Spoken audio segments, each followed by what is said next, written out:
querido Fernando, seguimos con nuestras disquisiciones filosóficas sobre los grandes asuntos de tu obra, que por otra parte son grandes asuntos de la filosofía en general. Y hoy hablamos de la libertad. Y para empezar, me gustaría empezar a especificar, porque la libertad es una palabra como muchísimas que se ha desgastado. Paul Valéry decía que hay palabras que cantan más que hablan, y libertad es una de ellas. Es una de ellas, sí, es una de ellas que canta. O sea, dices libertad y todo el mundo parece que hay que ponerse de pie y saludar. Y los políticos se llenan tanto la boca de libertad muchas veces sin saber muy bien a qué están refiriendo, y también la gente pidiendo libertad y tampoco se sabe muy bien a qué se está refiriendo.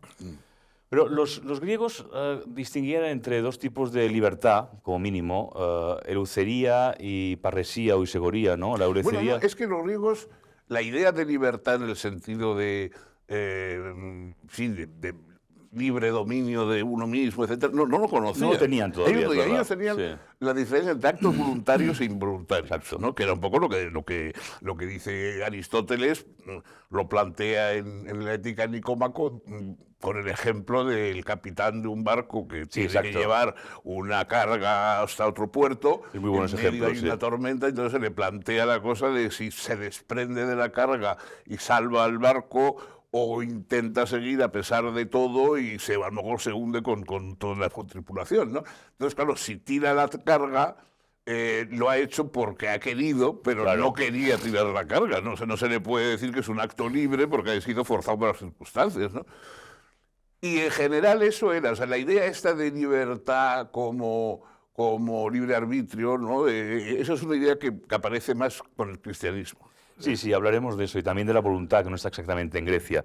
Pero para empezar, digamos, esta eleucería que podría ser como libertad para, y la parresía o isegoría, libertad de, ¿no? O sea, hay que distinguir entre lo que son las libertades civiles, ¿verdad?, y lo que es la libertad. Bueno, es que la libertad, que para los griegos era algo que tenía la ciudad. Claro. No era el individuo, o sea, no es que no hubiera un individuo libre dentro, sino si tú eras ateniense y Atenas era una ciudad libre, tú eras libre. Entonces, de ahí por eso la lucha que tenían siempre social para mantener la libertad de la ciudad. Porque había esclavitud. Claro, porque, bueno, había esclavitud, claro, y entonces eso ya la esclavitud era parte de la servidumbre que estaba dentro de la ciudad. Pero el libre en el sentido de yo soy libre y los demás no, eso no existía en Grecia.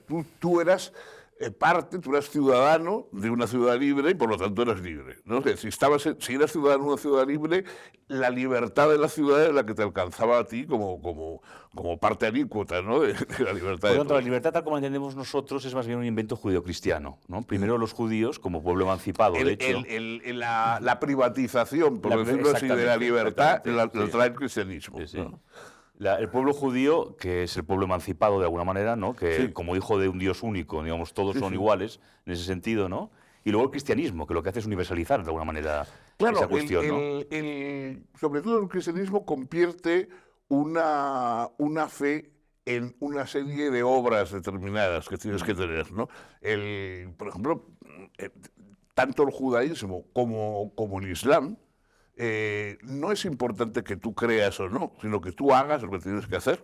O sea, Hannah Arendt cuenta una anécdota de cuando ella era jovencita y un poco rebelde, y entonces un día le dijo al rabino, yo no creo en Jehová.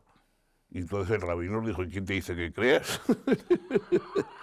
O sea, lo que se le pide es que te comportes de una manera determinada. Ahora, la idea esa de que tienes que tener la fe, que es algo interior, y que aunque tú hagas los actos exteriores como los hipócritas, estos que fingen que son buenos, pero eso es una cosa solo del cristianismo. O sea, el cristianismo es el que te pide que creas. O sea, no solamente que hagas, sino que creas. Claro. Eso es una cosa que ni en el Islam ni en el judaísmo existe. Es verdad. Y es muy interesante eso. Muchas veces se olvida a la hora de hablar de religiones y de la importancia de la religión. El judaísmo no tiene nada que ver con eso, con el cristianismo. No. La interiorización del tema de la libertad, o sea, el que tú tienes que dar una aquiescencia interior y no solamente cumplir unos rituales, etcétera, etcétera. Eso es una especificidad, digamos, del cristianismo. Sí. En uno has tratado la libertad en muchos de tus libros, pero en Ética para Amador hay un capítulo estupendo sobre esa cuestión, y decías ahí que libertad es decidir, pero también, no lo olvides, le decías a tu hijo, darte cuenta de que estás decidiendo, que es lo opuesto a dejarte llevar, ¿verdad? Claro. ¿No? Sí, digamos, en la ética la libertad es vivir a propósito.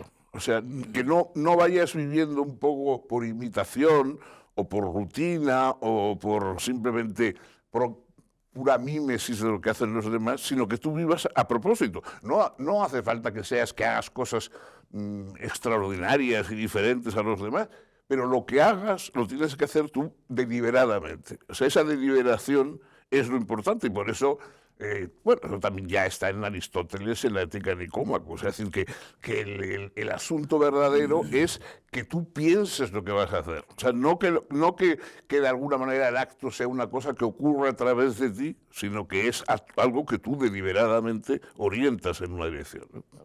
Está aquel viejo libro de Erich Fromm, ¿no? De Miedo a la libertad, que Claro, aludía bueno, un poco... eso ya fue una socialización que vio Fromm de que, claro, la libertad, todo el mundo la quiere, la libertad, pero luego por otra parte ves que no. O sea, ves y buenas pruebas tenemos contemporáneas de ello, ¿no?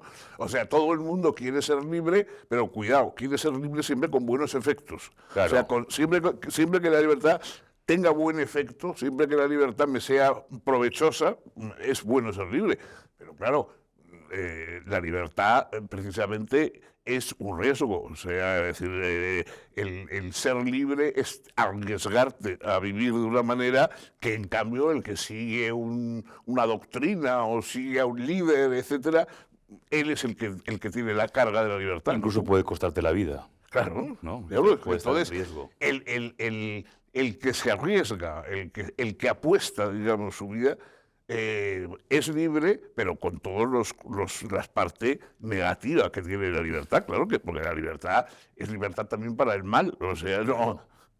Y por tanto, ser libre no tiene nada que ver con huir del castigo ni buscar la recompensa. Bueno, ¿verdad? es que eso, claro, eso es la paradoja, digamos, eclesial del cristianismo. Es que, claro, no me mueve mi Dios para quererte el cielo que me tienes prometido, ni el infierno tan temido, claro. O sea, quien hace cosas para ir al cielo o por miedo al infierno no está actuando libremente, o por lo menos no está actuando libremente para un kantiano. O sea, Kant diría, eso no es libertad. La libertad es cuando no esperas un premio ni esperas un castigo, pero crees que eso es lo que tienes que hacer. O sea, lo que llamaba Bernard Shaw el soborno del cielo, ¿no? Es decir, los que actúan por el soborno del cielo, esos están, de alguna manera, son interesados. O sea, es un amor interesado, claro, es un amor de decir, bueno, me conviene porque me van a dar un premio, pero claro, eso es una visión muy poco romántica, digamos, de la libertad, ¿no? Y también decías en Ética para Amador que la libertad, la reflexión sobre la libertad, parte también de la conciencia de que no sabemos para qué sirve el ser humano. Eso es uno de los, digamos, la idea de que sabemos que es, yo utilizaba el ejemplo de un buen futbolista, que por cierto es lo único que tuve que cambiar en las diversas ediciones de la Ética para Amador, porque cuando me decían, ¿qué quiere usted cambiar? Digo, pues yo hablaba de que entonces el ejemplo primero que puse es Butragueño, y ahora ya Butragueño nadie sabe ni quién es. Y bueno, entonces un buen jugador de fútbol o un buen violinista o un buen escritor, sabemos lo que es porque sabemos cuál es la función que cumplen bien. Pero claro, un buen hombre, eso, es decir, ¿qué quiere exactamente decir que es un buen hombre? O sea, unos les gustará de una manera y otros de otra. O sea, la finalidad del hombre no está tan clara como la finalidad de un oficio. Los oficios sí tienen una finalidad clara, pero la finalidad de la humanidad... Porque no hay un reglamento, no hay una regla clara para ser bueno. Eso se ha intentado, claro. Los mandamientos, en el fondo, eran tener un código que supieras a qué atenerte. Porque, claro, el problema de la ética, por eso muchas veces una buena novela, una novela, por ejemplo, de Dostoyevsky o tal, tiene más contenido ético que un artículo de un profesor de ética, porque claro, la ética convertida en un reglamento tiene poca chicha. Eso no, es decir, verdaderamente todos los casos éticos son únicos. O sea, en el fondo nunca puedes aplicar un criterio universal a nada porque todos los casos éticos tienen unas circunstancias que son distintas. Entonces, cuando uno tiene una cierta conciencia moral, te das cuenta de que constantemente te estás teniendo que hacer elecciones que no se repiten. No puedes aplicar simplemente, bueno, esto es el criterio X1, que es el que se aplica en esto, lo pongo aquí y ya está. No, no es tan fácil, ¿no? Entonces, verdaderamente la libertad es un tener que estar tanteando permanentemente el terreno, ¿no? Y claro, eso moralmente le da a la ética una niebla, digamos, la rodea de una niebla que en cambio en otros casos no... en fin, hay otras doctrinas, digamos, laborales, artísticas, etcétera, que tienen más claro el objetivo, pero claro, en la ética constantemente tienes tú que estar creando los fines y los medios, ¿no? Y siquiera en las religiones que están muy reglamentadas, como por ejemplo el judaísmo, que tiene unos códigos, digamos, éticos muy, muy férreos, bueno, se libran, digamos, de la interpretación, por tanto, de la libertad, ¿verdad? Bueno, claro, digamos, en ese sentido, por eso yo creo que se ha dicho de que el cristianismo es la religión para salir de las religiones. O sea, claro, las otras religiones son religiones que describen cómo tienen que comportarse los humanos. No digamos la Sharia entre los islámicos, por ejemplo. Es decir, no, son reglamentos que cuidan todos los detalles, de cómo te levantas por la mañana, cómo te tienes que lavar la cara y cómo tienes que hacer todo. Eso, en cambio, a pesar de haberse intentado a veces, en el cristianismo no ha existido. El cristianismo siempre está mucho más abierto, e incluso hay esas frases, digamos, de Cristo cuando decía que el sábado se hizo para el hombre y no el hombre para el sábado. Entonces, en el judaísmo o en el islamismo es más bien lo contrario. O sea, es decir, lo importante es el sábado y el hombre tiene que plegarse a ese sábado. Pero en el cristianismo no, el cristianismo lo importante es el individuo y las normas están hechas para mejorar la vida del individuo, no para constreñirla. Para constreñirla, claro. Por tanto, no somos libres de no ser libres, claro, esa es la cuestión. Bueno, eso ya hay un momento en que efectivamente... Eso ha sido las discusiones de los teólogos, ya sabes, ¿puede Dios fabricar una piedra tan pesada que ni él mismo pueda levantarla? Y cosas por el estilo. Esto era un poco, los teólogos les gustaba eso de si en la omnipotencia divina está el bloquear la propia omnipotencia, o sea, si Dios podría bloquear su omnipotencia, ¿no? Y es un poco la situación paradójica del momento en que Cristo está muriendo en la cruz. Claro. O sea, cuando dice, Señor, me has abandonado, entonces, claro, es decir, me siento ahora como si ya no fuera Dios. Claro. O sea, por una parte, la gracia del sacrificio cristiano es que Dios se inmola por los hombres. Pero claro, por otra parte, si se inmola, ¿cómo sabemos que es Dios? Esa es la paradoja. O sea, uno cree que es Dios, pero cuando se está inmolando, dicen, bueno, si está inmolándose ya no será Dios, ¿no?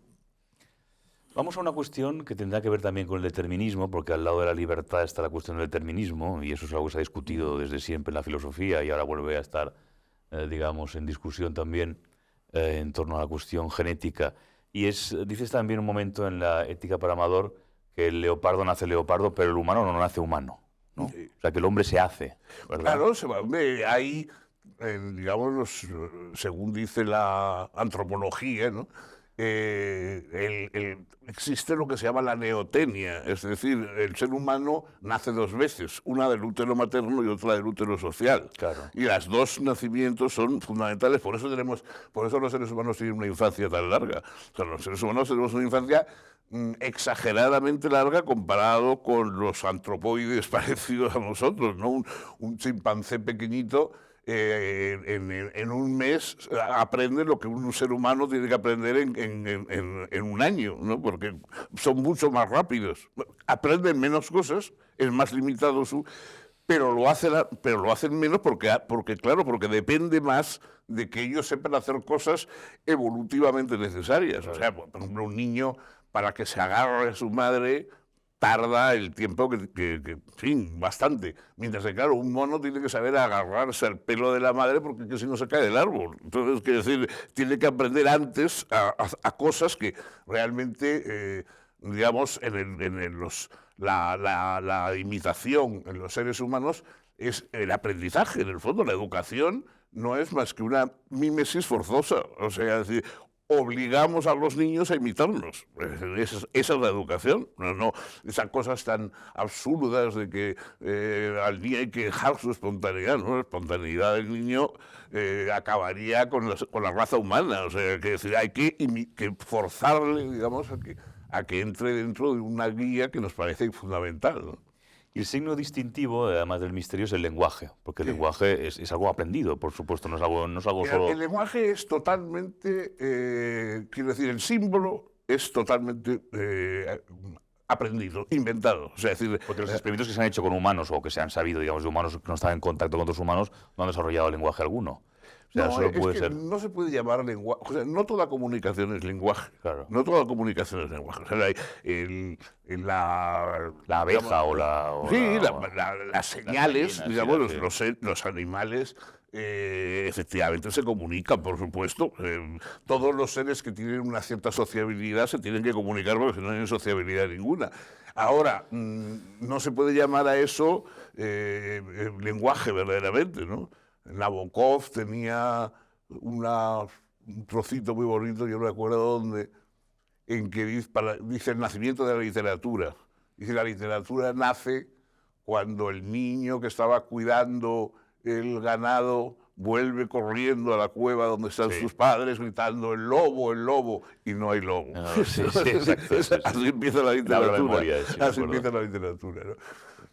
Y bueno, lo que pasa es que ahora en el tema de la libertad, lo que ahora se pone de moda, y además siempre, curiosamente, es uno de esos descubrimientos que se hacen cíclicamente, o sea, cíclicamente el determinismo, ¿no? El determinismo que ya estaba entre los griegos, etcétera. Claro.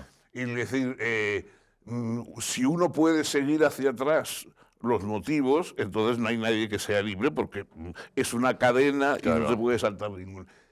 Pero claro, es que la libertad no se refiere a que los actos no tengan causa. O sea, tienen causa, pero dentro de esas causas están también unas elecciones que no es que no surjan de nada, pero surgen de lo que uno es.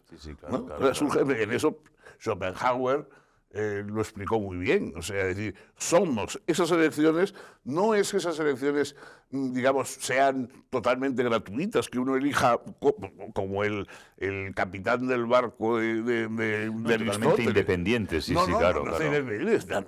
Todos elegimos dentro de unas circunstancias, dentro de una biología que tenemos, dentro de una historia, pero eso no quita que elijamos. O sea, elegimos dentro de unas circunstancias que no elegimos. O sea, las circunstancias de la vida no las elegimos, pero dentro de esas circunstancias que no elegimos cómo vivirlas. Eso es lo que cuesta mucho meter en la cabeza a toda esta gente. Dice, no, porque todo está determinado. Esto es, sobre todo siempre hay algún anglosajón que vuelve a descubrir Sí, porque aplican, digamos, el reduccionismo de la ciencia, ¿no? Sí, claro. Precisamente la filosofía está para sabotear eso y para demostrar que la vida es un fenómeno muchísimo más complejo que esa forma de reducción. Que la ciencia explica las cosas a un nivel, pero no a los demás. O sea, es que eso es lo que yo siempre me gusta mucho, creo que incluso te la he citado alguna vez, la frase esa en la apología de Raymond Sebon, la frase esa que tiene Montaigne sí. Que dice, moi les savants, je les aime bien, mais je ne les adore pas. ¿No? Claro. A mí me gustan mucho los sabios, pero no los adoro. Sí. Ahora iremos aproximándonos a estas cuestiones que acabas de perfilar, porque son muy interesantes cuando uno ahonda en el problema de la libertad. En tu libro, del que ya hemos hablado en esta serie de las preguntas de la vida, hay un capítulo espléndido dedicado a la libertad, se titula La libertad en acción. Y dices que habitar en el mundo es actuar en el mundo, en el sentido más clásico de vida activa, ¿verdad? Sí. ¿No? Eso, bueno, Ana entendía, es tiene un libro bonito, sobre eso, ¿no? Los que tienen escrito sobre esa vida activa, que era en el fondo lo que hacía que los griegos tuvieran discriminadas, digamos, a las mujeres, porque las mujeres no tenían una vida activa, tenían una vida biológica, reproductiva, pero el hombre era el que iba a la asamblea. Y entonces, la vida activa era en la asamblea, no era cuidar al niño que No habías era vida tenido. privada, digamos, No era vida privada. del oikos, Al de niño la casa, la madre le amamanta no por ninguna libertad, sino porque eso es el camino de la maternidad y eso es lo que hay que hacer. Y eran las mujeres y los esclavos, dice Hannah Claro, Arendt. pero cuando vas a la asamblea y decides cómo se va a organizar lo común, entonces sí estás actuando, siempre es una vida activa, ¿no? Yo creo que eso, decir, es ese reto de la libertad, porque la libertad es una incertidumbre para la sociedad. O sea, a pesar de que todo el mundo grita libertad, libertad, pero claro, luego hay gente que diría, bueno, pero yo prefiero no tener que ser libre. O sea, prefiero no tener que elegir. Por ejemplo, nosotros lo sentimos muchas veces cuando estamos delante de un médico en un problema de salud grave y tal, y el médico dice, pues mire, esto tiene usted dos soluciones, o quiere usted que lo opere o quiere usted que no lo opere. Y digo, bueno, usted, yo lo que quiero es que no lo deje en mis manos. O sea, no quiero ser yo el que decida si me opero o no me opero. O sea, que a pesar de que sea la libertad, uno preferiría en ese caso que el especialista le diga lo que tiene que hacer, ¿no? O sea que la idea esta de que hay una pugna entre libertad y seguridad. O sea, en el fondo, la seguridad siempre es contraria a la libertad. O sea, el cinturón de seguridad te ata, tienes menos peligro de pegarte un cabezazo que te deje de turulato, pero por otra parte estás atado. Claro, vas atado. O sea, por eso dices también que nuestra especie, a diferencia de la especie animal, ¿no?, que está genéticamente determinada, como Borges, que hablaba del tigre continuo, ¿no? Sí, sí. La nuestra está perpetuamente abierta, ¿no? Nuestra, la apertura sería, digamos, la definición ontológica. Esa imprecisión digamos, de nuestra especie es lo característico y, por otra parte, lo que nos limita. O sea, es decir, los animales se equivocan mucho menos que nosotros, porque la evolución ha decidido por ellos ya hace siglos. Entonces, no hay animales torpes como hay hombres torpes constantemente, como somos torpes los humanos, porque los humanos tenemos que estar eligiendo, ¿no? Es decir, hay en la casa del Lúculo, Julio Camba tiene una descripción muy bonita de una especie de pequeño crustáceo que no sé, que vive por lo que se ve en las arenas, allí en los arenales gallegos. Lo comentas eso, sí. Y entonces el crustáceo vive dentro de la arena y cuando sube la marea, entonces sale fuera para coger sus cositas y tal. Y hay los que quieren coger al crustáceo, lo que hacen es ir con un cubito de agua, echarlo en la arena, el pobre bicho sale y entonces pum, la trampa. Y entonces, bueno, Camba lo cuenta con mucha gracia, cuenta que hay eso, que ya hay algunos que echan el agua y entonces el animal dice, no, esto seguro que quiere cazarme y no sale a pesar de que sea la marea, y entonces concluye Camba. Y al final se equivoca tanto como si fuera humano. Porque eso es lo humano es que, claro, las reacciones están tanto usadas, no, esto no lo voy a hacer porque él cree que lo voy a hacer, y entonces... Claro. Ortega tiene hace una distinción muy buena entre ensimismamiento y alteración, ¿no? Sí. La condición del ser humano es el ensimismamiento, la capacidad de adentrarse, ¿no? Y la del animal es la alteración, porque está pendiente de lo exterior solo, de alguna manera, ¿no? Y porque está adaptado a un ambiente concreto. O sea, es decir, lo característico, o sea, por ejemplo, no hay más que ver la propia forma, digamos, del animal. El animal es mucho más perfecto que el hombre. O sea, una zarpa de león o una extremidad de un mono para agarrarse al árbol es mucho más perfecta que un brazo humano, que sí sirve para algunas de las cosas que sirve la zarpa, para algunas de las cosas que sirve el brazo, pero de una manera más imperfecta. Ahora, en cambio, puede tocar un piano, puede disparar un misil, o sea, de modo que, claro, los seres humanos lo que hacemos, lo hacemos de una manera más imperfecta, pero infinitamente más abierta que un animal. Un animal lo que hace, o sea, los castores, lo que hacen son presas en los ríos. No se dedican a hacer rascacielos, quiero decir. Lo que hacen, lo saben hacer muy bien, pero solo una cosa, ¿no? De hecho, por eso, cuando varían las circunstancias ecológicas, los animales se desaparecen. porque no se pueden adaptar. Los seres humanos viven en la nieve, viven en el desierto, en fin, porque son capaces de adaptar sus necesidades a las posibilidades del lugar, ¿no? De hecho, hay antropólogos que han especulado con la posibilidad de que el ser humano en realidad no sea la perfección de la evolución, sino que esté en un estado embrionario, digamos, como si fuera... Es que la gracia del ser humano es que es imperfecto. Sí, claro. O sea, la gracia del ser humano es que está fabricado para autofabricarse. Los animales están completos. O sea, una pantera es una máquina perfecta y no necesita nada, no necesita absolutamente nada más. Y los seres humanos estamos constantemente reinventándonos y poniendo en cuestión lo que somos para ver si se puede hacer mejor, etc. Bueno, y la técnica, que es una forma, digamos, de imperfección en ese sentido. La técnica es la evolución de los seres humanos. O sea, los animales evolucionan biológicamente y los seres humanos evolucionamos tecnológicamente. O sea, cuando se pregunta, ¿ha acabado ya la evolución? No, la evolución biológica del ser humano sí, pero la evolución tecnológica continúa constantemente, mientras que en cambio los animales están en puntos de evolución biológica, nada más. No, a pesar de que, en fin, de que hay ciertos aprendizajes dentro de ellos, etcétera, pero fundamentalmente no tienen una evolución tecnológica como los seres humanos. Vamos a la acción. Siguiendo con este símil con los animales, la acción tiene que ver con la voluntad, no tiene que ver con el instinto, o no solo con el instinto, ¿no? Y es curioso, como apuntabas al principio, que la voluntad no es un concepto griego exactamente, porque Aristóteles habla de boulesis, que es más bien una especie como de apetito, creo yo, ¿no? Un deseo... La boulesis la boulé en griego es la asamblea. La asamblea, la asamblea donde toman las decisiones. O sea, decides, tu voluntad se decide en la asamblea, ¿no? Y de alguna manera, dentro de cada uno de nosotros tenemos un poco nuestro propio foro,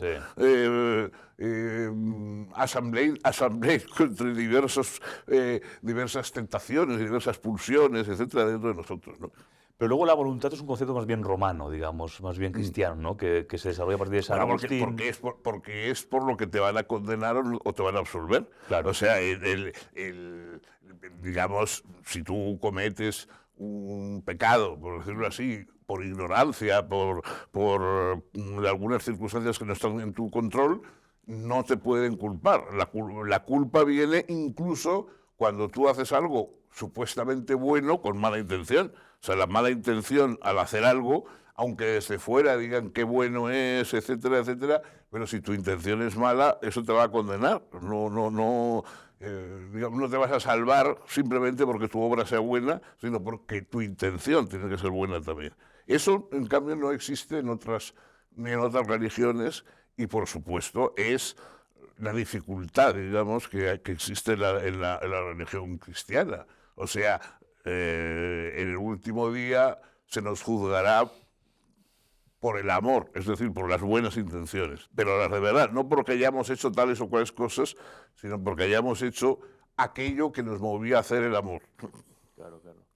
Entonces, la voluntad, digamos que a través del pensamiento cristiano, a través de los grandes pensadores cristianos, no solo San Agustín, sino Duns Scoto, etcétera, se convierte en el centro, digamos, de la reflexión sobre la libertad, ¿no? Eso, pues, algunas de las discusiones actuales sobre el determinismo, claro, el determinismo sería decir, bueno, es inútil condenar a un psicópata a la cárcel, porque el psicópata pues, es psicópata lo mismo que los arroyos bajan tropezando desde la montaña por la ladera, es decir, no tiene la idea de que el psicópata es culpable de su psicopatía, eso es lo que...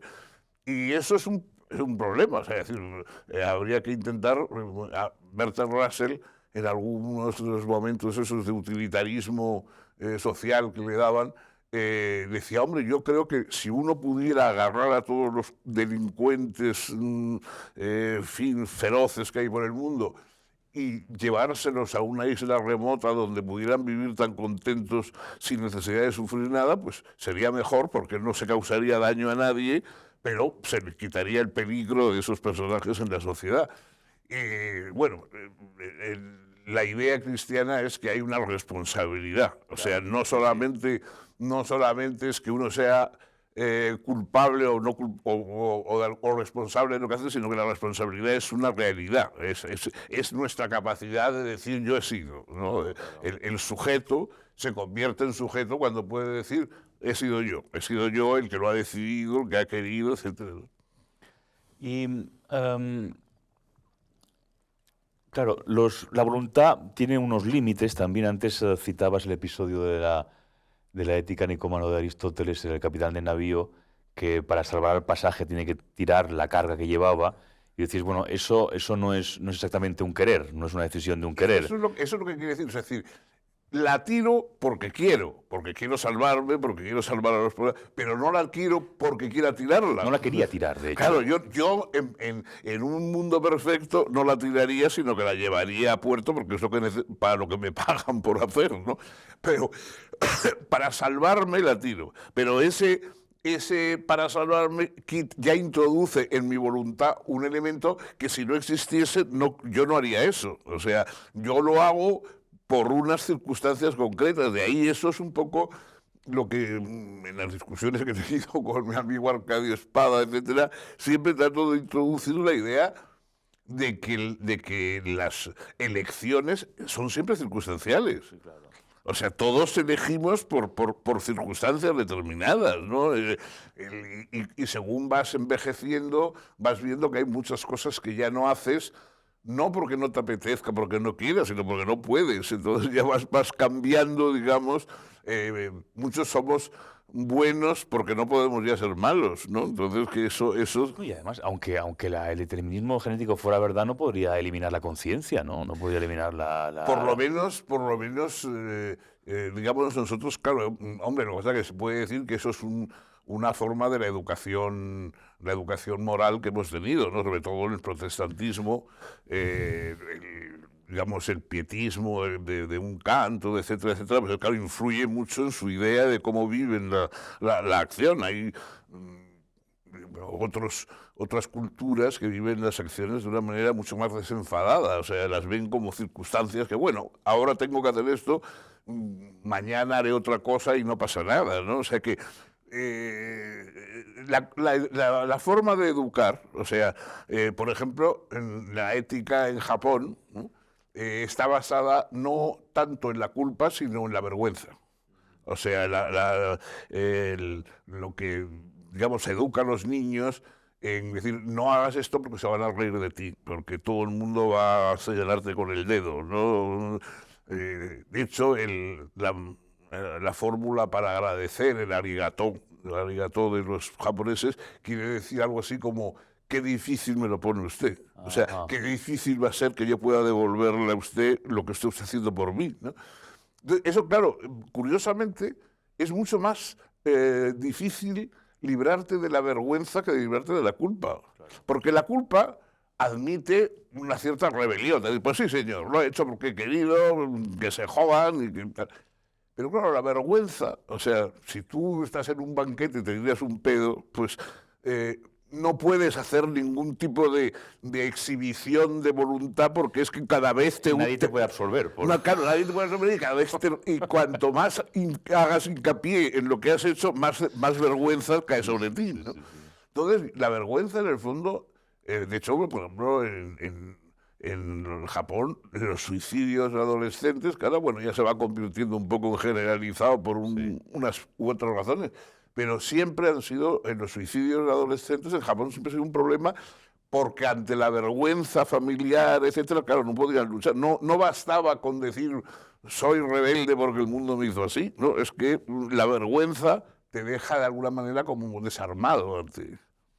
Volviendo a la cuestión de la voluntad, la operación que hace el sujeto frente a la decisión, y volviendo al ejemplo de Aristóteles, decía Simone Weil, desde un punto de vista más espiritual, que cuando uno contempla todas las posibilidades que tiene a su alrededor y toma una decisión, esa decisión, si es realmente moralmente acertada, se parece más a la obediencia, digamos, ¿no? Porque toma en consideración las circunstancias. O sea, es decir, de ahí por eso siempre estar bien informado, el saber, digamos, es fundamental para tomar las decisiones. O sea, la improvisación o el desentenderte de las circunstancias, en el fondo es ponerte en peligro tú mismo. Claro. O sea, que luego no te puedes quejar de que seas culpable, porque evidentemente has actuado sin reflexionar. O sea, la reflexión es volver sobre la decisión que has tomado comparándolas con otras posibles. Claro, claro.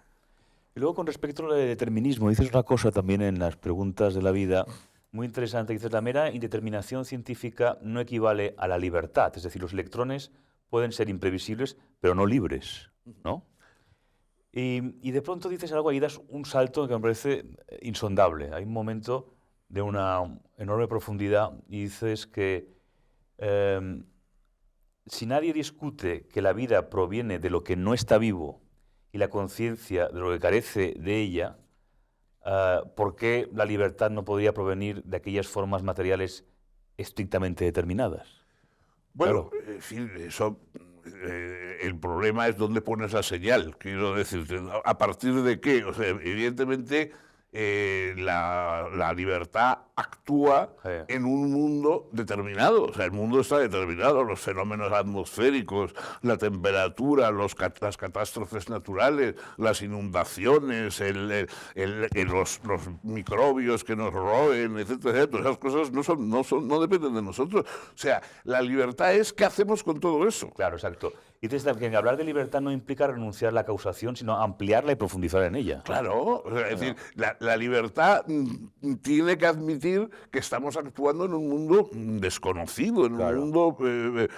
hay un cuento muy famoso y que se han sacado muchas conclusiones de él, que se titula La dama o el tigre, y bueno, más o menos...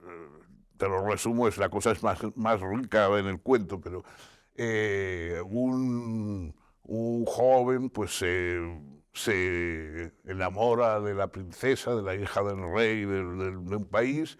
El rey naturalmente es muy celoso y condena a muerte a todo el que se acerca a su hija, no sé qué, pero la hija le corresponde y tal. Entonces el joven, en un momento determinado, pues bueno, el rey le da otra chica, muy bella también, y no sé qué, para que se olvide de su hija. Entonces, el otro está dudando y en un momento determinado el rey le condena y dice, mira, ahí te van a bajar ahí a digamos, a una arena que hay, donde hay dos puertas. Detrás de una puerta está la chica que yo te he prometido a cambio de mi hija, y por otro lado hay un tigre devorador de hombres que te va a comer. Entonces, tú tienes que elegir una de las dos puertas y según lo que elijas, vas a poder tener tu novia maravillosa o te vas a encontrar con el tigre. Entonces, esa noche, la princesa va al calabozo de su novio y le dice, no, tienes que pedir la puerta de la izquierda. Y claro, entonces el otro, cuando se encuentra en las circunstancias, dice, bueno, esta, ¿qué me ha dicho? ¿Me ha dicho la puerta de la izquierda para salvarme la vida o al contrario porque ahí está el tigre y no quiere que me vaya con la otra? Bueno, pues esto es un poco... muchas de nuestras elecciones son así. Claro. Muchas de nuestras elecciones son que no sabemos si hay un tigre o una dama detrás de las puertas, ¿no? Y decir he hecho libremente esta acción no equivale a esta acción no es efecto de ninguna causa, ¿no? Es decir, sino más bien que la causa de esta acción soy yo como sujeto, diríamos, bueno, ¿no? Es que el motivo es una forma de causa, pero no es una causa lo mismo que una bola que va cayendo por un tubo, ¿no? Es decir, la causa de que la bola ruede es la gravedad o lo que sea, que es una causa con la cual no puedes discutir. En cambio, los motivos son causales, pero puedes discutir con ellos, puedes contraponerlo con otro motivo de más fuerza, de más peso. Hay personas más sensibles a motivos espirituales, otros a motivos sensuales, etcétera, etcétera. Claro. O sea, el motivo es una causa con la que puedes discutir. mientras que las causas en el sentido físico, etcétera, de la vida son motivos que no puedes discutir. O sea, la fuerza de la gravedad, es decir, como en aquella canción que tenía George Brassens de una señora gorda que de pronto se lanza a bailar en medio de la discoteca y con su trasero enorme se cae y en medio del baile. Y entonces Brassens decía, Madame, la fuerza de la fuerza de la gravedad es una ley dura, pero es una ley. Claro. O sea, la gravedad es una ley dura, pero es una ley. Mientras en cambio de otros motivos puedes elegir si quieres o no.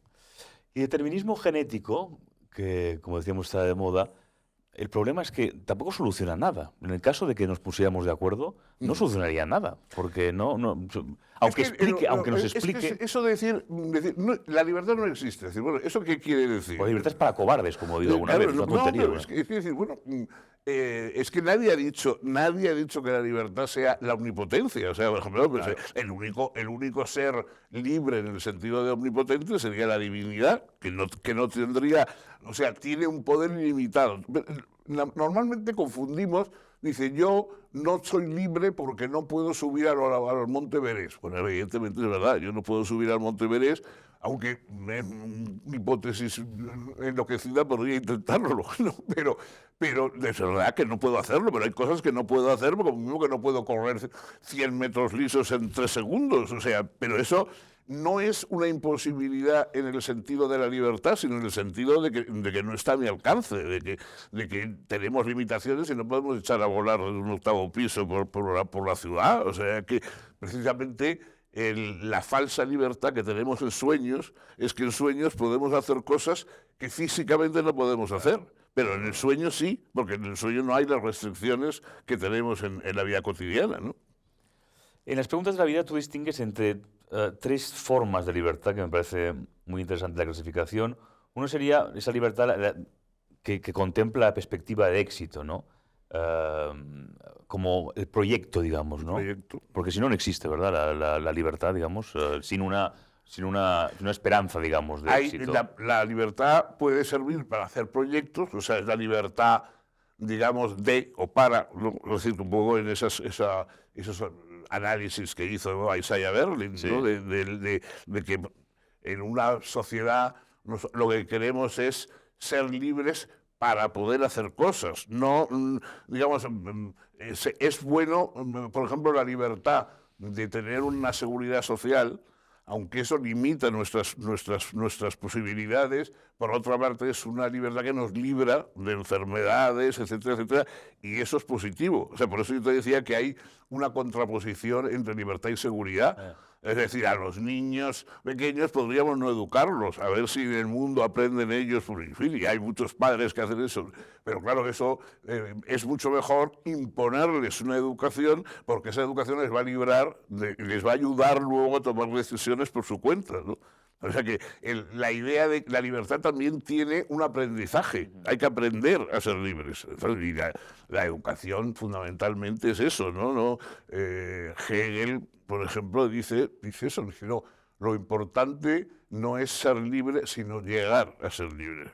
Es decir, el camino que nos permite llegar a la libertad, eso es lo importante. No el que en un momento determinado podamos bebernos una botella de coñac o tirarnos por la ventana. O sea, es decir, lo importante es cuando tú llegas a saber lo que te conviene de alguna manera.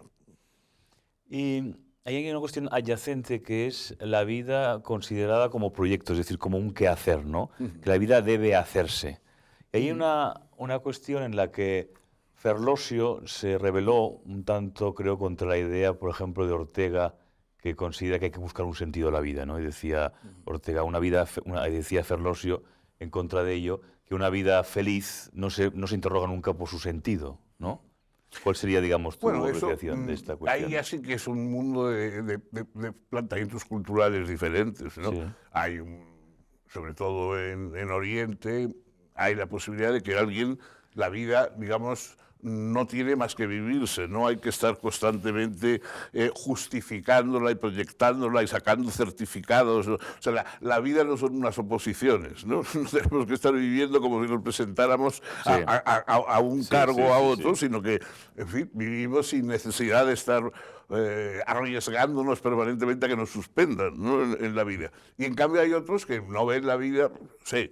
Entre un sabio budista y Elon Musk, pues me parece que hay grandes diferencias en proyectos vitales, pero bueno, eso es, por otra parte, la libertad humana.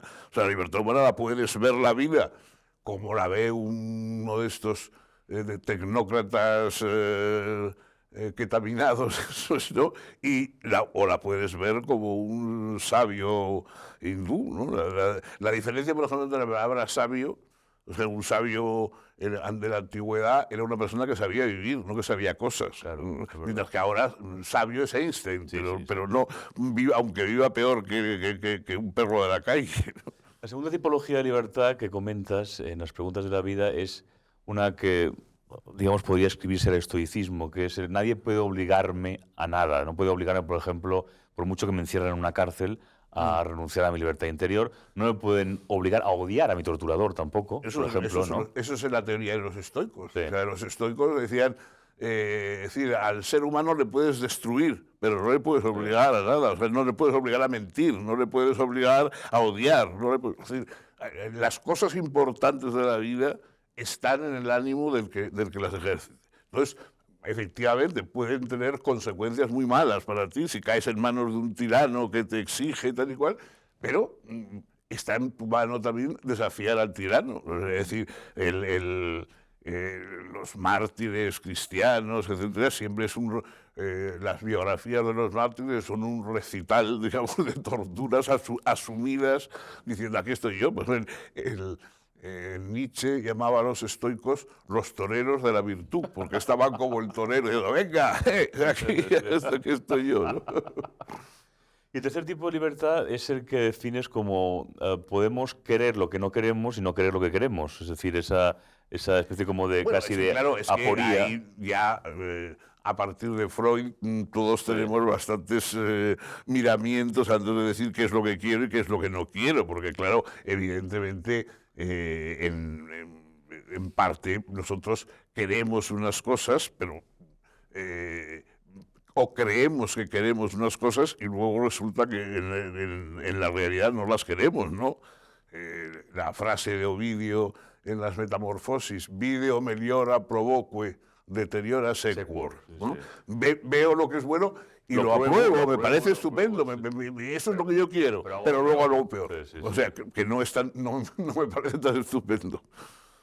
Por tanto, somos lo que queremos ser y no tenemos más remedio que ser lo que somos, ¿no? Decía Hegel, el hombre no es lo que es y es lo que no es, ¿no? Una especie de trabalenguas, Es pero que que es todos muy estamos cierto. siempre en una dialéctica, de ahí la dialéctica entre el querer y el resignarse a ser. Claro. Entonces, que siempre hay un enfrentamiento entre lo que yo quiero y lo que me resigno a ser, ¿no? Y la vida está hecha en esa polarización. No puedo crearme, en fin, esta idea un poco sartreana de que uno se inventa totalmente, etcétera, está desmentida por la realidad constantemente, pero por otra parte es verdad que lo que somos, a pesar de que no nos guste, es en gran medida lo que hemos querido ser. Claro. Y por último, te habías referido antes a ello, pero claro, la libertad es indisociable también de la responsabilidad, ¿verdad? Claro, la responsabilidad es la aceptación de que somos sujetos y no simplemente objetos en el mundo. O sea, que es un poco lo que el determinismo no termina de ver. O sea, el determinismo es decir, bueno, mire, los seres humanos no sabemos vivir como objetos, Claro. sino que somos sujetos. Y los sujetos, pues, están de alguna manera considerándose responsables. O sea, si no te consideras responsable, si te consideras una bola de billar en una mesa movida por palos que te pegan y te hacen ir por un lado y por otro, bueno, eso no hay sinceramente nadie que crea que su vida es así. De hecho, o sea, en la anécdota esta de la vida de uno de los sofistas, en que el sofista, tenía un criado que era determinista y decía que no, que nada, que la libertad no hay nada. Entonces el amo, el sofista, agarró un garrote y empezó a darle garrotazos. Y yo dije, ay, para. Y dice, bueno, entonces decides que yo puedo parar si quiero o si no puedo seguir dándote palos. Si no, o sea, me reconoces la libertad de poder dejar de darte palos. Y la responsabilidad tiene una reflexión muy honda en el mundo antiguo. Por ejemplo, la tragedia, ¿no? Eso sí que es determinismo, ¿no? Porque, digamos, claro, Edipo no puede rebelarse contra eso, pero sí puede reflexionar sobre lo que ha hecho, ¿verdad? Bueno, es que el problema, digamos, de la tragedia griega es que los personajes que se enfrentan en la tragedia, todos son buenos, no son como Shakespeare. O sea, un griego no encontraría ninguna tragedia en Macbeth, un Ricardo III. Son malos, se portan mal y al final pues claro, les cae la guillotina. Y no hay nada malo en eso. Lo malo es que Antígona tiene razón y el otro tiene razón también. O sea, es decir, que las razones de alguna manera están repartidas. No es tan fácil. Por eso el coro está constantemente yendo detrás del personaje trágico y diciéndole, escucha lo que te dicen, no seas arrogante, escucha lo que te... O sea, no sigas con tu plan hasta el final, porque eso es lo que destruye, lo que nos ayuda a vivir es estar abiertos a las razones de los demás, no tener las tuyas de manera arrolladora, ¿no? En cambio, Macbeth ya introduce una cuestión muy moderna, que es que quiere cometer la acción, ¿no? Pero no quiere estar vinculado moralmente a ella. Esa es su gran tragedia, ¿no? Claro, Shakespeare en eso es un maestro. Efectivamente, por eso los malvados de Shakespeare nos tocan muy de cerca, porque en el fondo empatizamos con ellos. O sea, no empatizamos con sus malos comportamientos, pero sí por sus razones. Sabemos lo que es ser Macbeth. O sea, entendemos lo que es ser Macbeth, ¿no? Porque Shakespeare nos lo cuenta no simplemente como un monstruo, sino como algo que todos hemos tenido la tentación de ser Macbeth en algún momento, ¿no? Y luego has comentado un episodio del Gita, del gran poema hindú, sobre que también reflexionó maravillosamente T.S. Eliot en el tercero de sus cuartetos, en Rise of Ages, que es el momento del diálogo entre Krishna y Arjuna, en el campo de batalla, ¿no? Sí. Porque Arjuna va al campo de batalla a guerrear. En la guerra, cuando se da cuenta de que tiene que matar a parientes y amigos, entonces duda, ¿no? Sí. Y entonces le aparece Krishna y le dice que no tiene que preocuparse de ello, ¿no? Que lo absoluto, Brahma, ¿no? Que sería el ser para nosotros, de alguna manera, ¿no? Que es lo inmutable, lo increado, es lo que tenemos que ver y no preocuparnos de las apariencias, ¿no? Y le dice, no te preocupes del fruto de la acción, ni tengas apego ni a la acción ni a la inacción. Pero eso, claro, es una visión oriental que se opone a toda esta cuestión filosófica que hemos hablado, claro, ¿no? No. Es decir, efectivamente, eso es una forma de escapar del problema. Claro. O sea, es decir, Macbeth ha nacido en un mundo cristiano y sabe que los fantasmas que vuelven por la noche vuelven a reprocharnos nuestros pecados, ¿no? Pero si tuviera una visión a lo Vishnu, pues entonces sería distinto. Entonces, efectivamente, podría ver el mundo con la planicie de lo infinito, ¿no? Cosa que nosotros siempre lo vemos con la centralidad de lo limitado. O sea, la visión occidental es más activa porque es más limitada. Claro. No estamos nunca ante lo infinito, sino ante lo condicionado. Claro. Bueno, se ha pasado volando esta hora. Realmente podríamos estar muchas más horas. Lo estaremos, haremos más programas, así que muchas gracias.